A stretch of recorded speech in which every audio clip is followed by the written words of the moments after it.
This is an RNZ podcast. They say it takes a village to raise a child. I'm Kathryn Ryan, and here we draw on my conversations with experts on 9 to Noon to help you navigate family life. Well, our guest now has some tips on parenting teenage girls from both a professional and a personal perspective, I guess. He certainly has plenty of experience in his own family home. However, it is his professional work, Dr. Coulson, PhD, that has produced the book Misconnection, Why Your Teenage Daughter Hates You, Expects the World and Needs to Talk. The Brisbane-based psychologist says we need to give girls time and compassion. He surveyed 400 girls for the book, finding their need for connection with us tops concerns about personal appearance or social media. An exacerbating factor, though, and this might come as less a surprise, is that they keep secret and lie to parents about screen time and boys. Justin is in New Zealand at the moment and is near Rotorua, I think. Good morning and welcome.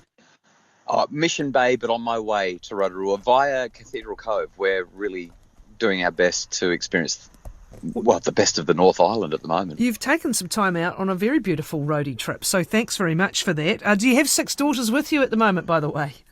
No, we have a tradition that when each of our daughters turns 16, we take them away somewhere, reasonably priced. It's not an extravagance, but we take them away somewhere where we can spend 2, 3, maybe 4 nights with them, and we have all of our big conversations. We've had the conversations lots of times, but this is kind of, once they're 16, they're so close to adulthood. So this is our last big blast to sort of say, hey, these are the things that we think are important. Where are you on them, and how can we help you to make safe, wise, healthy decisions throughout the rest of your life? So that's why we're here, just with one of them, to really experience what it's like for her to be 16 and talk to her about the next phases of her life. What a great idea to have a one-on-one intensive, one way or another, because one of the things about a large family of girls, or actually any family, of course, is there's that element of competition all the time, isn't it? Competition for parental time and space and concentration. Parents are juggling multiple issues and trying to understand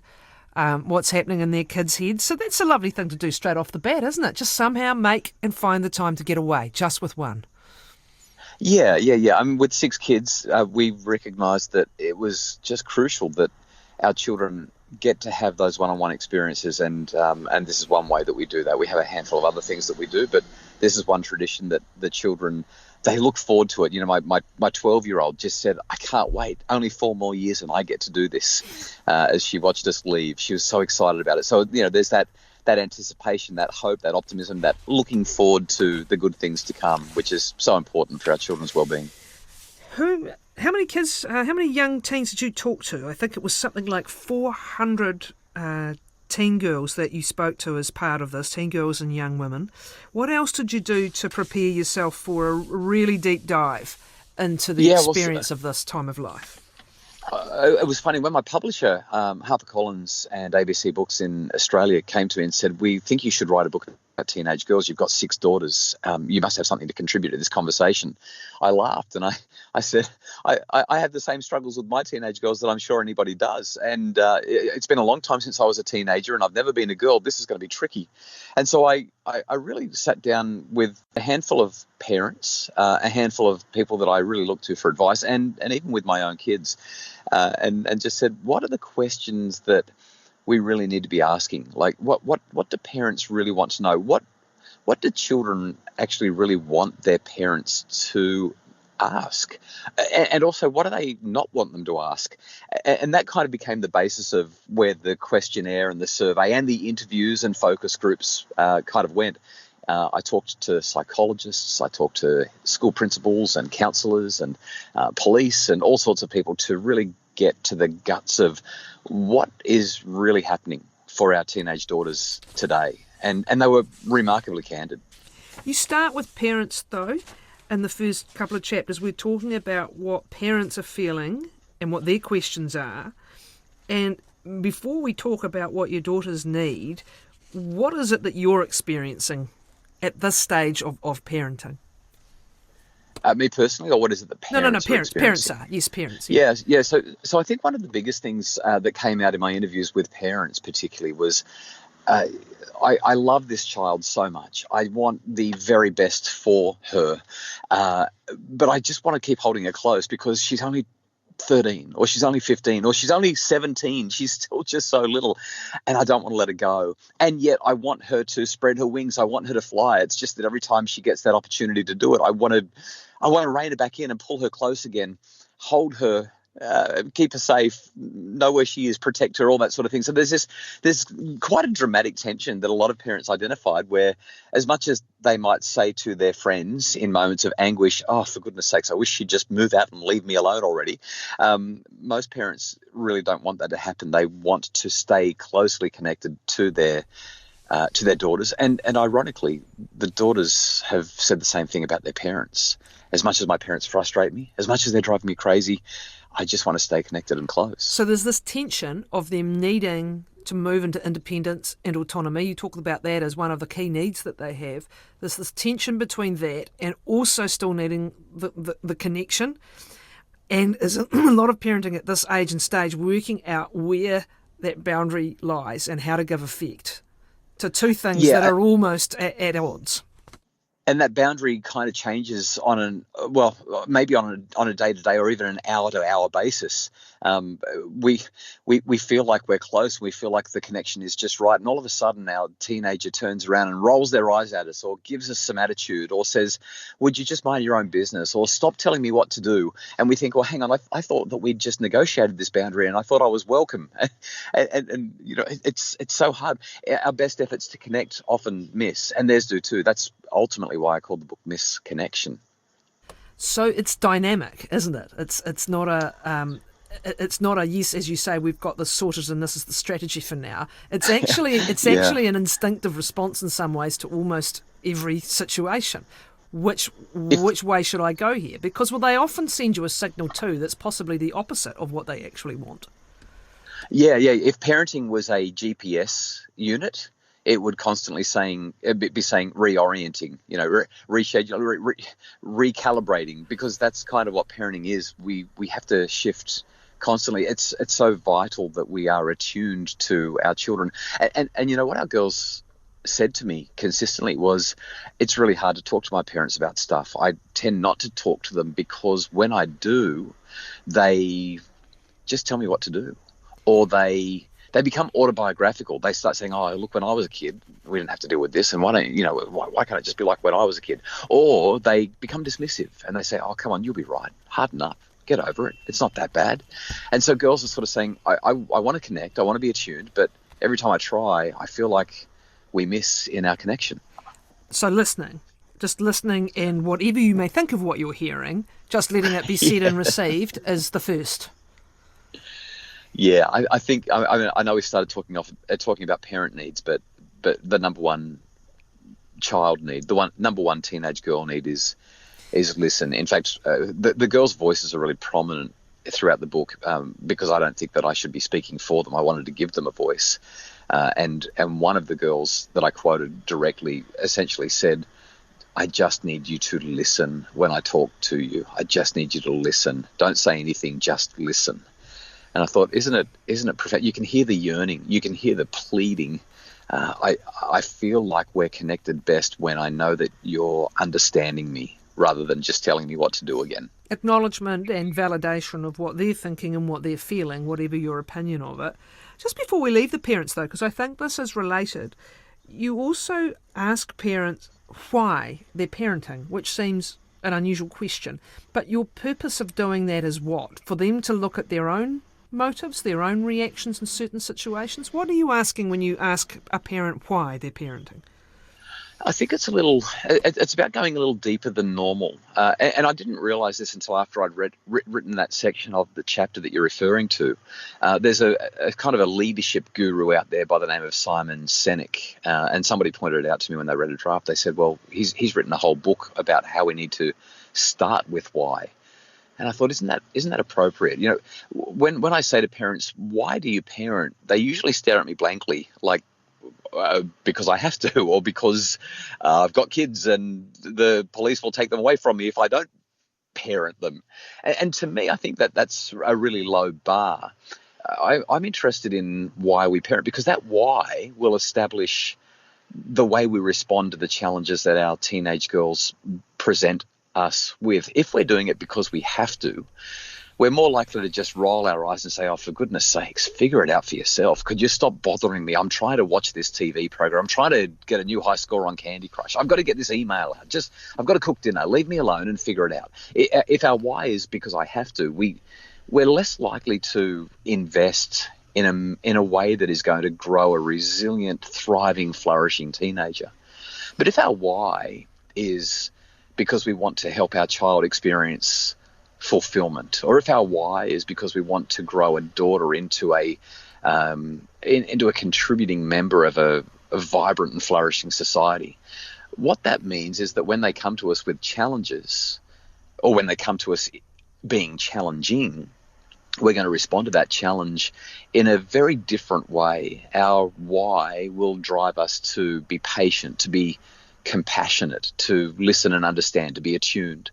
Our why, when it comes to why we're raising our children, is central in determining what kind of a parent we'll be and what kind of a connection we'll have with that child. There's another why that's important, which is whether one's own needs are getting in the way of parenting, and sometimes a parental response. And we've talked previously about that risk for a mother of wanting to be best friends with her child, or possibly the risk of a father, and forgive the stereotypes, needing to have a sense of being in control and being the leader. So sometimes your own needs, if you can't ID them, will get in the way of what your best response is. Kathryn, I might just extend that a little further as well, if I may. I've just come from a meeting at a very, very nice school here in Auckland, where there's. I'll be coming back to Auckland to speak at that school later this year. And in my conversation with one of the school leaders, they highlighted that for some of the parents at this particular school, and I can assure you that it's the same at pretty much every school in New Zealand, Australia, or anywhere else in the world, there are some parents whose why is, I want my child to be a success. And to many parents, that aspirational success orientation is actually about material success rather than character success. Not that they're mutually exclusive, but there's a very strong focus on material success that comes from academic success. And what I'm seeing happening increasingly, particularly in some of the more well-heeled, well-to-do areas, is that parents want their children to be materially successful to the detriment of the rest of their lives. The pressure that those children are feeling, the anxiety that the girls are experiencing, the absolute need to be perfect to please their parents, or to get the grade, or to get into the right university, or the right job, or the right whatever it might be. It seems to be, in many instances, actually crushing our girls and taking away from them that sense of autonomy, and even the light, the spark that's inside them. It seems to be slowly snuffing it out. What did they tell you, and what did you discern from what they told you are their main needs, whatever their behaviour, and however much their behaviour might sometimes contradict their main needs? Yeah. Well, I often say when our children are being our children need our love the most when they deserve it the least. Now, of course, they always deserve it, so I put deserve in inverted commas.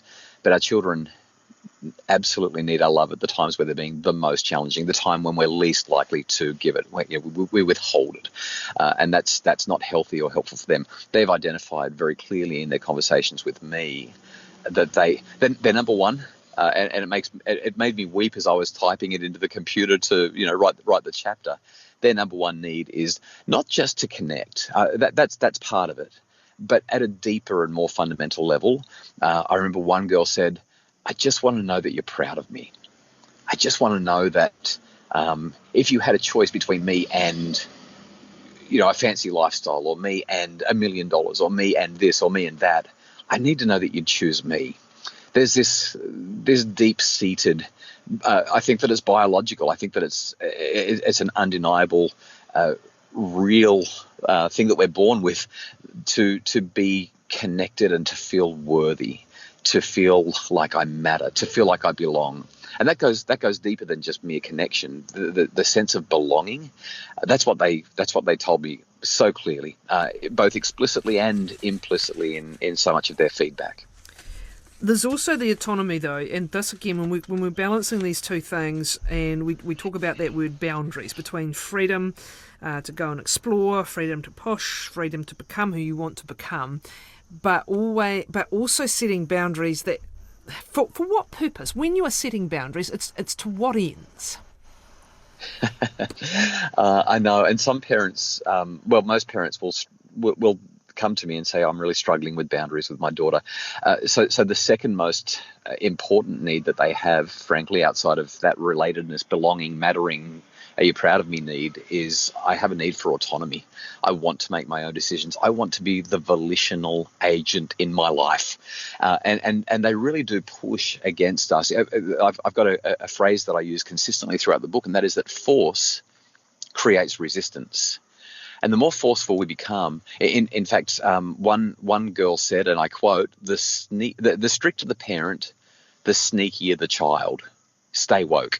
She's basically saying the more you try to pin me down, the harder I'm going to push to be sneaky and get around your limits. They just want their autonomy. They're like, well, hang on, I'm nearly an adult. I'm only a few years off this now. Let me make my own decisions. I'm figuring out who I am, and I can't do that if you don't let me.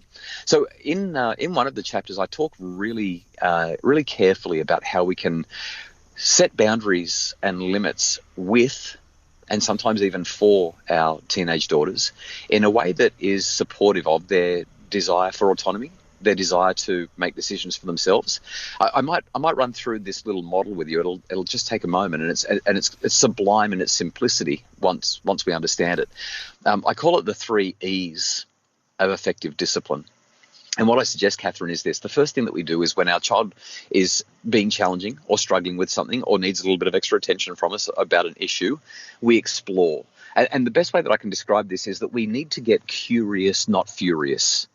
I mean, it's really tempting as parents. It's almost natural as parents that when our child is doing something challenging, that we blow up, we explode, we reprimand, we tell them off, we lay down the law. We say, it's my house, it's my rules, you'll do it my way or you'll find somewhere else to be, my way or the highway kind of thing. But that tends to rupture relationships. It doesn't tend to help us to raise children who are doing the right thing for the right reasons. If they do comply, they're only doing it while we're facing them. As soon as our back is turned, we say, don't you ever let me catch you doing that? And they say, don't worry, you'll never catch me. I'll be very sneaky next time. And so the idea with Explore is we turn towards our child and we say, well, you really seem to be struggling with this. Let's talk about it. Help me to understand what's so hard. And it might be that we've said they can't go to the party on Friday night, or it might be that we've said we don't want them using the iPad at the dinner table or in their bedroom. Whatever it is, when they blow up, when they get angry, instead of meeting fire with fire and then scorching the whole earth, so much better to look at them and say, wow, I've just suggested a boundary and you seem really upset by that. Why don't you help me to understand why? So we explore. Then the second E is that we explain. So once we've listened carefully and understood exactly what our child's challenge is, we explain what our rationale is. We say, well, I get where you're coming from. Maybe I can spend some time telling you where I'm coming from with this rule. Every time this comes up, we end up in a fight. So, and we step through it. Now, sometimes our kids fall asleep when we start lecturing them and explaining things to them. So I find it's useful to say to my daughters, I could explain this to you, but why don't you tell me what you think my reasoning is and you explain it to me.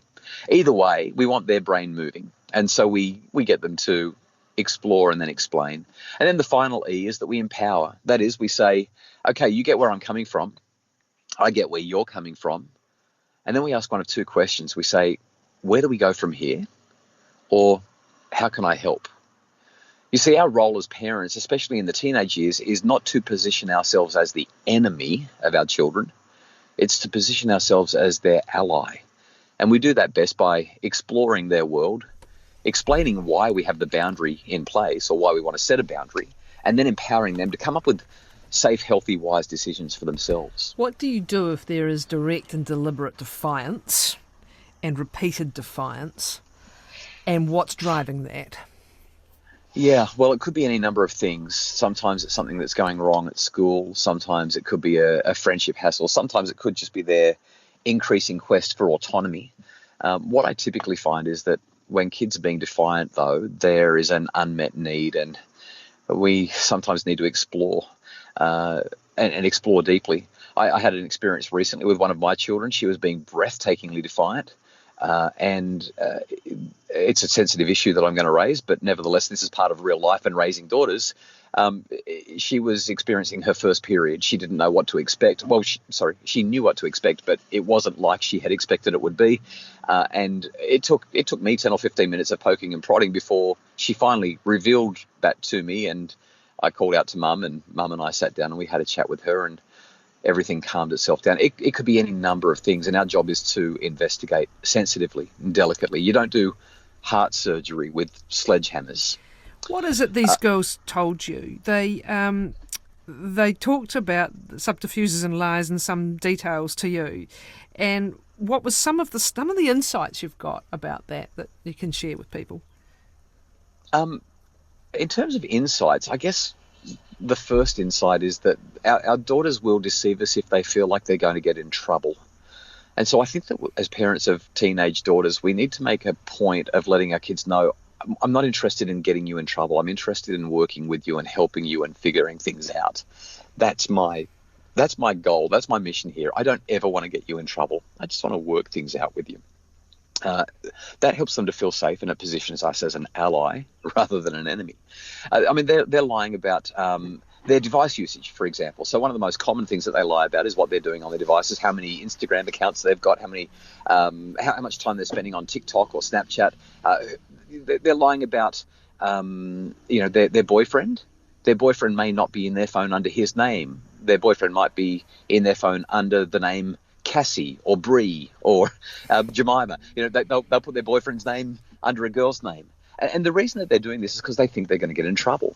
They'll do sneaky things with their devices, and they won't tell us because they think we're going to say, if you lie to me about what you're doing on your device, I'm taking it off you. You'll lose it for a week. And they think, well, I can't bear to be without my device. I mean, that's like telling me I can't have oxygen for a week.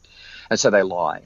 Our job, therefore, is not to threaten them and punish them. Our job as parents is to set effective limits with them by exploring, explaining, and empowering, by coming up with ways that they can have the good things, the safe things, the healthy things that they want in their lives in ways that we can feel good about. And if they can't, I've got to be honest, every now and again, the parent has to say, well, I get what you want. I understand what you're asking for. But as the parent, now that we've had this conversation, I can't let you go to that party. I can't let you have that thing. Yeah. There's some useful details on just how creative they are in their subterfuge as well that yes, readers might enjoy in the book. Social media and the pressure of social media is evident in various ways, and what they tell you and also in what the points of conflict are. And what have you learned from what they've told you that parents should be active on and engaging that model of explore, explain, empower? What's some of the stuff parents need to know? I think that what they need to know is that honesty is always the best policy. They need to know that sometimes their children are going to be doing things that they don't want their parents to know. Sometimes that's concerning. Most of the time, it's just kids being kids and wanting their privacy and wanting to be allowed to have conversations with their friends that aren't being overheard by their parents. I mean, if you think back to when we were kids, Kathryn, and I'm going to make an assumption that you're, loosely a Gen Xer or thereabouts, like most of the parents that I spoke to, parents of teenagers today. What I found with the Gen X and the Gen Y parents is that we used to try to get these private moments. We'd pick up the telephone that was connected to the wall by a cord, and we'd try to have this whispering conversation in the hallway and hope that Mum wouldn't be picking up the phone in her bedroom to listen in down the line and hear what we were saying to our most beloved, our girlfriend or our boyfriend or whoever it was, or even our best friend about, that boy or that girl that we had a crush on. We always wanted to have time ourselves to work through this stuff on our own. And our children are saying the same thing. And for the most part, they're just being kids and they're being delightful in their childhood experiences. I think, though, that we've also got to make sure that we're connected enough to sense when there's something wrong. We've got to have a level of trust with our children so that if there's something going wrong, they'll tell us. And even if they won't tell us, we'll be close enough to someone somewhere to know that, oh, hang on, I do need to just I just need to step in here. I need to be a little bit closer to my child so that we can work this out. One point just to finish, Justin, you do encourage people to watch out for the ever-present Instagram influencers and to try and be proactive in pointing them towards people who are fulfilling their destiny in different ways, whether it's artists or designers or thinkers or something that your daughter shows some interest in. Was that a constant recurring theme from these girls you talk to, nearly 400 of them, the Instagram influencer? Yeah, it is. This ties in with a couple of the other things that we need to focus on, and time probably won't permit, but just to mention them very briefly. Things like identity development, body image, being popular, and being one of the cool kids. It seems that what I call the super peer, which is the media, specifically social media, it really has a dramatic impact on our daughter's well-being. Now, this is a controversial topic. Screen time, according to the latest science, is not having a huge impact on our daughter's well-being, but social media specifically is and does. And that's because it sets up this ideal of what's hot, what's popular, what's right, what's wrong. And our children, if they're not careful, can become consumed by that. You've got to look a certain way. If you look a certain way, you're going to be hot. And if you're hot, you're going to be popular, and you're going to have lots of friends and all the cool gadgets and be one of the cool kids. So my advice to parents is encourage your children to follow people that they know, that they feel good about, and also follow people who are not necessarily popular for being popular or famous for being famous, but instead are changing the world in meaningful ways, are positive influences of how we can find fulfillment in our lives rather than just look hot and have lots of followers. Thank you, Justin. Safe travel, safe drive. I can hear the cicadas, so it sounds like the weather's good. Dr. Justin Coulson, PhD. Misconnection is his book. It's published by ABC Books.